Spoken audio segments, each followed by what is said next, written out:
Let's go. Yo, I'm like an addict, ooh, I gotta have it. I ain't even playing, got a really bad habit. If it moves, gotta grab it, fuse like a magnet. Lose, won't have it till I'm doomed in a casket. I ain't playing, got a weird mind. If you work 8 hours, I'ma work 9. If the shit tastes sour, you should taste mine. I'ma stay in power for a long time. Get up, nah, I ain't a quitter. Toss me the ball, I'm a really big hitter. Big picture, I'm a straight killer. Rising the song to the highest bidder. Got juice, got gas, I'ma move fast. New shoes, new tracks, like who's that? I'm new, come back, better than last. Yeah, it's a new me, never gonna look back. Never gonna look back. Cause damn, I was built to last. You move slow and I move fast, and that's facts. Only I can make a change. Slowly take a step today. I will never be the same. Cause that's what it takes.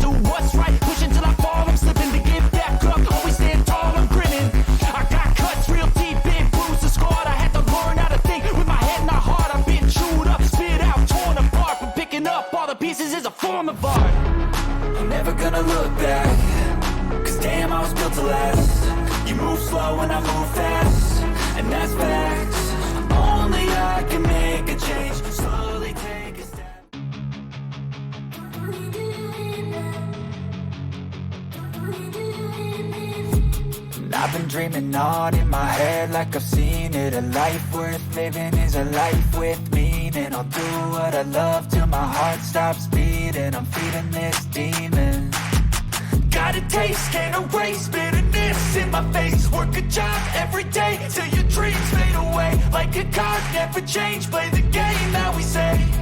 I need a break. Game face on when I chase like that. Yeah, I play so strong with a knife in the back. I'ma swing home run like a baseball bat. Gonna see me rise, you can hate on that. I don't play both sides, doing me no cap. I'ma ride or die for my dreams on tap. I'ma fly real high, you ain't see me slack. No, it's not how you fall, it's how you get right back up. That's how you get tough. Calluses on my hands so rough, yeah, I call your bluff. I'm not the one, mess with me and come out with none. Cause I'm so done, you had your fun. And now you're gonna face down the barrel of the gun. Cause I got a full clip with your name on it. But I'ma let you slide cause you ain't worth it. Time staying strong, need to move on to be what I want. I'll keep dreaming on. Time staying strong, need to move on to be what I want. I'll keep dreaming. No matter who you are, whether you're a postal worker or warehouse worker that carries packages all day, whether you're a consultant or an accountant that sits behind the computer all day, whether you are a scientist who spends all their time looking through a microscope or telescope, whether you are a retail associate or restaurant server who stands all day, whether you are a musician or entertainer that works on stage all night, whether you are an athlete that performs repetitive motions over and over again. Your longevity relies on how you take care of your body, your sanctuary. Life isn't too complicated. You live for as long as your body remains just functional enough to breathe and produce a pulse. This is what scientists call lifespan. Although lifespan is an easy way to measure life, it's a bit of a crude measurement. We must refine the measurement technique to factor in the duration for our body to function at a high level and healthy level, which in the end is what really matters. This is termed health span. The best way to extend a health span and possibly lifespan is with an age-old tactic called exercise. When properly performed, it can reduce and in some cases prevent serious illness and disease. When it comes to fitness, becoming the next Mr. Olympia or the best bodybuilder in the world, or achieving a world-renowned decathlete or endurance competitor status is not the best strategy for longevity. Competitive bodybuilding requires a lot of harmful biological system modification to add an unnecessary amount of muscle, while excessive endurance training can be harmful to the skeletal system, causing structural breakdown around the joints, and may serve as an impetus to arterial and heart problems due to overloading. The only thing worse than those is not exercising at all. For roughly 40% of adult Americans and 20% of American children, fitness is not a high priority. Perhaps this is because many folks prioritize non-fitness related ambitions that may be equally time-consuming as elite athletics, while others are just lazy. But just because you are not working to be an elite athlete does not mean you can neglect physical exercise. Most Americans don't take the time to really dive deep and think about their fitness goals. Even worse, most people don't truly grasp the benefits of routine, moderate to high-intensity exercise along with daily low-intensity training. It is not something they have been taught in school or will learn just by playing amateur or recreational sports and occasionally going to the gym. The most important thing to know about fitness is it doesn't need to be back-breaking, but it does need to be a way of life. You must assimilate physical exercise into your life for the rest of your life, no matter who you are. The only way that comes to fruition is if the activity is enjoyable. There are two methods for making exercise enjoyable, and one of them is sustainable. The first method is seeking gratification and external rewards for your efforts. In other words, you pursue physical competitions that reward your abilities, oftentimes leading to financial and popularity gains. While highly motivating, it is an unsustainable method for maintaining a healthy life for over 100 years. The second method involves appreciating the experience that is exercise. Even when you are uncomfortable, whether that is from delayed onset muscle soreness or the social anxiety you may feel about your appearance, you must value the experience of exercising more than the temporary discomfort. If you subscribe to this method, the benefits include reduced anxiety, depression, chronic illness, isolation, and bitterness, while simultaneously increasing cardiovascular, neuromuscular, digestive, endocrinatic, and behavioral health. Every system in your body is dependent on the other system working properly. Joining the club doesn't just mean you have a gym pass. It means you've decided to join a lifestyle that will allow you to be the best version of yourself. Physical trainers do not diagnose or treat injuries, which is the domain of physicians, physical therapists, psychiatrists, and other health professionals who have all been trained in their respective specialization. Trainers are only experts in physical exercise, training technique, and emotional support as it relates to your fitness-related objectives. Nutrition and diet is another discipline that requires a dietitian or nutritionist, as the field can be complicated and highly variable from person to person. But sound advice is making sure your diet is balanced. To demonstrate expertise, trainers must have an adequate conception of the anatomical structures and biomechanics of the human body. Our bodies are physical systems that are interconnected with neurons, which are intertwined with muscles at the neuromuscular junction, relying on bones to act as levers that are attached to one another via ligaments in our joints, allowing us the free range of motion that any healthy individual would consider to be priceless. Obviously, exercise is not the only variable to consider, but it is the most important preventative measure you can take to ensure the longest and healthiest life possible. The body also has limitations on the amount of stress it can endure, making it pertinent that you do not overtrain. Overtraining will do far more harm than the health perks exercise can provide. Let's analyze how to structure your fitness regimen to maintain the utility of the one body you are given at birth for the long term. Keeping the body healthy and strong is how you might be the first to reach 150 years of age. From an exercise perspective, there are 5 training domains you must assess, integrate, and improve. You must be proficient in all 5 before you can enhance your ability to specialize in any one of or combination of the 5 domains. These training domains are flexibility training, stability training, cardiorespiratory training, SAQ training, and resistance training. These areas rely on the confluence of nervous, skeletal, and muscular system coordination and collaboration to effectively extract the profits of exercise. Let's begin with flexibility, stability, and core training, as these areas are more often neglected than resistance, cardio, and SAQ, even though they serve as the foundation for those latter classes of training. For many, fitness enthusiasts included, flexibility can be an afterthought, but if you want to avoid muscle imbalances, regular flexibility training is crucial. Muscle imbalances are a result of altered joint motions, muscle length tension relationships, or force couple relationships. Put simply, when the length of a muscle surrounding a joint, or the force a joint produces, or the joint itself is altered, either from overactivity or underactivity, many issues arise, like cumulative trauma, poor training technique, poor bodily control, biased training patterns, etc. Many people, assembly line workers, habitual desktop and laptop users, baseball pitchers, etc., repetitively initiate the same movements every day throughout the day, causing certain muscles to become overactive while others become underactive. This pattern overload, as it's called, can be mitigated to an extent by stretching the soft tissue around a joint so that it can enjoy its full range of motion. Anyone who has shoulder or neck or back or ankle issues, just to name a few, knows when a joint is limited in its range of motion, it is more susceptible to ligament and tendon damage, or sprains and strains respectively, and even tears or ruptures. For example, if you lift packages over your head all day every day, the rotator cuff will become overactive, making you more susceptible to shoulder injuries. A thorough and sometimes targeted flexibility routine can increase the joint range of motion and correct movement patterns so that you are less likely to fall victim to injury. Injury prevention will be a common theme, as this can be the most debilitating phenomenon that makes living a longer, healthier life so difficult. So keep an eye on the concept of injury prevention throughout. The 4 flexibility techniques are myofascial release, corrective, active isolated, and dynamic stretching.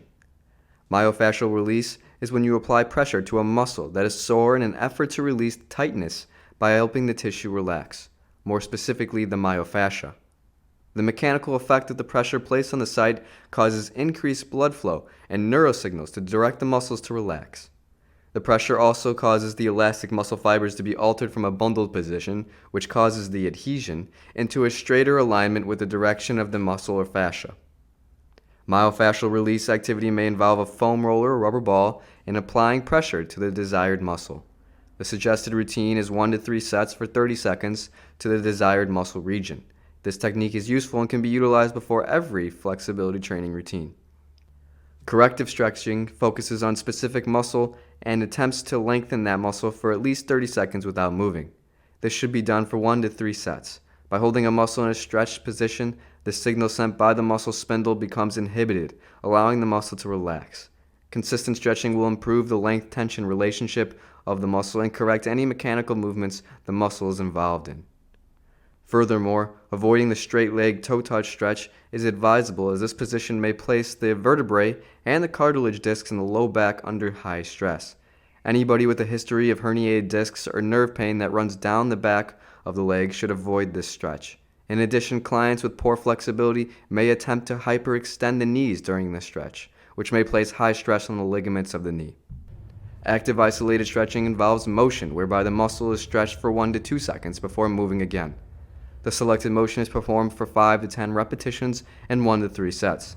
Active isolated stretching is a great warm-up activity prior to any moderate or vigorous intensity exercise.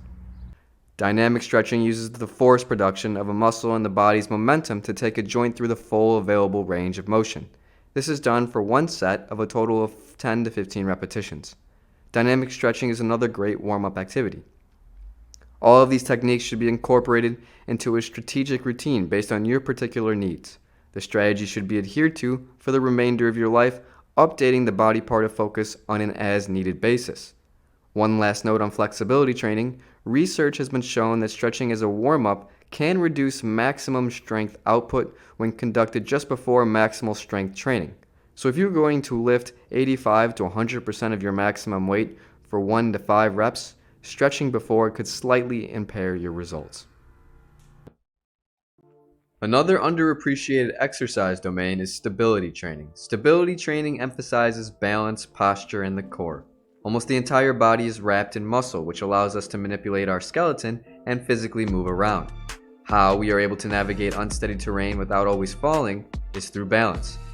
Without adequate balance over time and with age, you become unable to properly steer through unstable and uneven settings, increasing the risk of falling and experiencing injury. The leading cause of death of individuals over the age of 65 is falling. Remember, we are trying to reach 150 years of age, so we must have balance so that we can protect our body while journeying through this planet. The primary exercise technique includes balancing on one leg and performing some sort of movement. An additional progression would be using equipment like a Bosu ball to create a more proprioceptive environment to challenge your stability even further with the goal of enhancing balance capabilities. These balance exercises can be performed 4 to 6 days a week for about 10 minutes. Moving on from balance, chances are you do not have perfect body symmetry. Several assessments such as the static assessment, the overhead squat assessment, or the pushing and pulling assessments should all be performed to gauge posture and identify any postural distortions. This is a necessary precursor to devising a resistance and cardiorespiratory training routine, as faulty movement patterns will cause the body to improperly adapt to those training routines. I touched on the phenomenon of muscle imbalance in the flexibility section and will add to it here. There are 3 common postural distortion syndromes that present in the average population.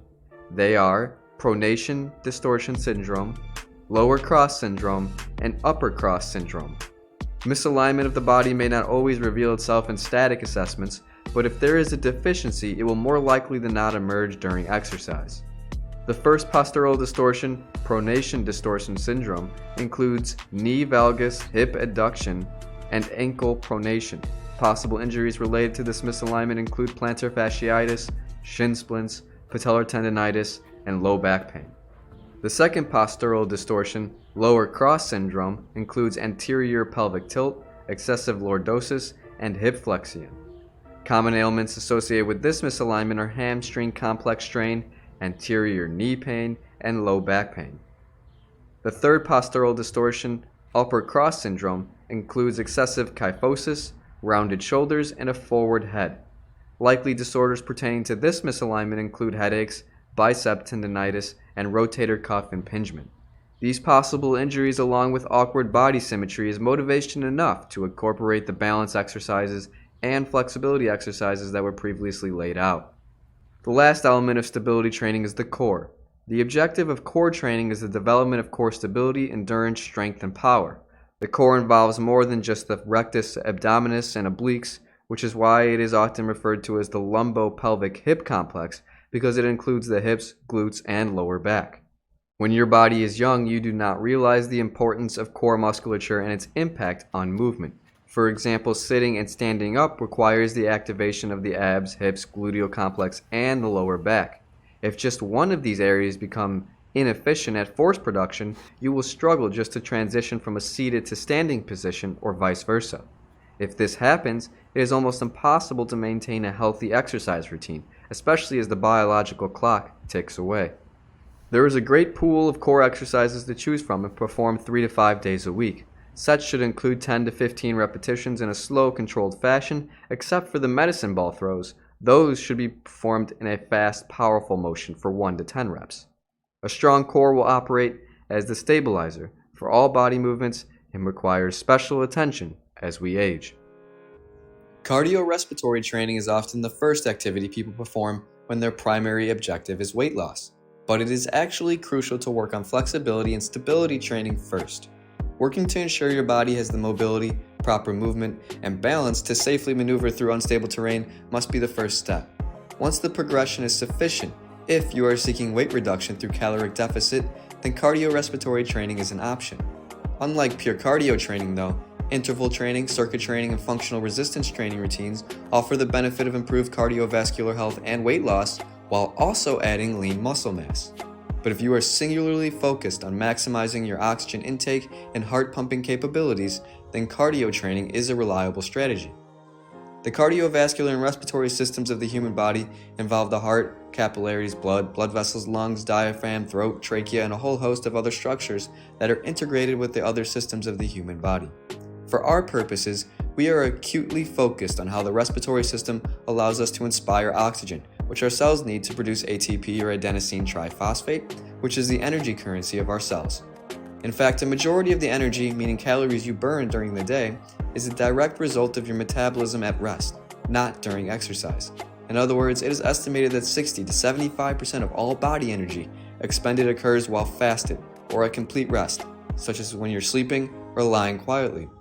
Your cells are constantly relying on oxygen to generate energy and using that energy to perform a myriad of different physiological processes. Cardio training can boost the strength of the structures that facilitate oxygen intake and allow the heart to properly pump blood.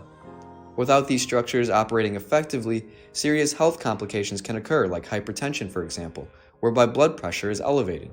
High blood pressure is associated with various different disease outcomes, such as heart failure, heart attack, stroke, ischemia, cardiac arrest, and arrhythmias.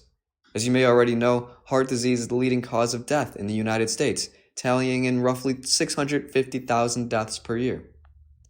A robust cardio routine affords the opportunity to reduce blood pressure and serious disease outcomes. This is done by allowing the structures to operate consistently as they were designed by nature to do. A strong routine looks like vigorous cardio training, such as jogging, running, athletics, or anything that elevates the heart rate to zone 2 and 3 for 25 minutes 3 times a week. In addition, moderate aerobic exercise should also be taken into account, with brisk walking for 25 minutes 5 days a week. The 3 zones can be broken down as follows. Zone 1, 60 to 75% of your max heart rate. Zone 2, 76 to 85% of your max heart rate. And Zone 3, 86 to 100% of your max heart rate. Unless you have a specific goal of maximizing cardiorespiratory efficiency, exclusively relying on cardio training will not be the best strategy for reaching 150, because you can obtain many of the benefits of cardio through various resistance training routines and SAQ, which offer compounded benefits of coordination, strength, power, and more neuromuscular efficiency. There is no better method for training speed, agility, and quickness, or SAQ, than playing sports. The key is to play with a group of friends you trust won't take your knees out, whether through clumsy technique or ill will. Remember, recreational athletics doesn't require you to be the most competitive person on the planet, because the reward if you win is not proportional to the effort. Professional athletes receive exuberant compensation that requires them to prepare and compete at the highest level possible, whereas the package of benefits you receive for winning a basketball game in your hometown driveway is exercise and excitement. Not everyone has the motor control to safely engage in athletic endeavors, which is why SAQ drills offer the prerequisites to prepare for any event. Devouring these drills on a consistent basis is crucial to garnering results and preventing injury. Once again, this assumes you have a healthy level of flexibility, stability, core, and cardio attributes so that you can perform the exercises correctly and safely. It may seem unnecessary or excessive to train your SAQ skills when you have exceeded the age of 50, but the stress caused by the drills keeps your nervous and muscular systems, as well as your visual acuity, functioning at a high level. Specifically, the neuromuscular system follows the principle of specificity, where the body adapts to the stress placed on it. If you continue to push the correct mechanoreceptors and sensory receptors to produce agile outcomes, there are reduced health consequences coupled with improved physical outcomes, providing you the best chance to expand your lifespan. After reviewing flexibility, stability, core, cardio, and now SAQ, you can see there is much more you can do to improve your health than just running in a straight line. Lastly, resistance training is a monumental component for improving your odds to live the longest and healthiest life possible. Whether we want it to or not, as we age, our body begins to shed muscle mass and bone density. Neurons die that will never be replaced, losing the ability to send signals to muscles and therefore limiting body movement to less than ideal standards. This is inevitable. However, resistance training, especially at advanced ages, can operate to slow or delay this biological demise. Resistance training provides muscles the means to adapt, assisting in the development of characteristics such as endurance, hypertrophy, strength, and power. It is important to delineate between these different pillars because they serve different purposes and require different training strategies and exercise movements to witness the best results. First, muscle endurance requires that the participant take a slow and measured approach. This means performing anywhere from 50 to 70% of your 1 rep max for 12 to 20 repetitions for 1 to 3 sets with 90 seconds of rest in between sets. The tempo should also be slow and controlled, with a recommended 4 seconds in the eccentric phase, 2 seconds in the isometric phase, and 1 second in the concentric phase. A quick tangent, the eccentric phase is when the muscle movement is with the force, usually gravity, i.e. the downward motion on a bicep curl or a downward motion on the squat. The isometric phase is when the movement has become stationary, i.e. the bottom of a squat. And concentric motion is moving against the resistance force, i.e. the upward motion on a bicep curl or squat. The benefit of endurance training is maintaining force production for a longer duration without fatiguing. Compare this to hypertrophy training, which is geared towards growing muscle fibers and increasing the cross-sectional area of a muscle. The best way to maximize hypertrophy training is lifting 70 to 85% of your 1 rep max for 6 to 12 repetitions for 3 to 5 sets with 60 seconds of rest in between. The tempo should be moderate pace, with 2 seconds in the eccentric phase, 0 seconds in the isometric phase, and 2 seconds in the concentric phase. Next, the strength phase is aimed at recruiting the most muscle fibers as possible or creating maximum internal tension and improving your ability for the skeletal and muscle systems to move more weight. Strength is built on endurance foundation that was set through endurance training, so it does not make sense to skip endurance training. Strength adaptations may be optimized by lifting 86 to 100% of your 1 rep max for 1 to 5 repetitions for 4 to 6 sets with 3 to 5 minutes of rest in between sets. The tempo should be fast but still in control. Power, the last variation of resistance training, involves generating the most amount of force possible in the shortest amount of time. This is done by lifting 30 to 45% of your 1 rep max for 1 to 10 repetitions for 3 to 6 sets with 3 to 5 minutes of rest in between each. The tempo should be as fast as possible without losing control. All of these variations of resistance training should be shuffled through to acquire the best results, but endurance training should be the start for everyone and will serve as the foundation for all other muscle adaptations. Do you suffer from heart problems? Exercise can help with that. Do you have lung problems? Exercise can help with that. Do you suffer from joint pain? Exercise can help with that. Do you have trouble sleeping at night? Exercise will help with that. Do you suffer from anxiety or depression? Exercise can help with that. Do you feel isolated or lonely sometimes? Exercise, especially group exercise, can help with that. Exercise is single-handedly the best technique to prolong your longevity, to increase your health span and maybe even your lifespan. I'm not naive though. I know there are many factors and risks you need to overcome to reach 150 years of age, and it will take quite a bit of luck to overcome the trauma and chaos and tragedy that you confront on a daily basis. But I really do believe we can reach 150 years of age, and the current record of 122 years is not that far off. And they didn't even benefit from all the technology and knowledge that we benefit from and will continue to accumulate moving forward. I probably won't be the first to reach 150 years of age, but maybe somebody watching this video will be the first, and I'm sure they deployed exercise as one of the main techniques to do it. Either way, I will continue on this journey until I take my last breath.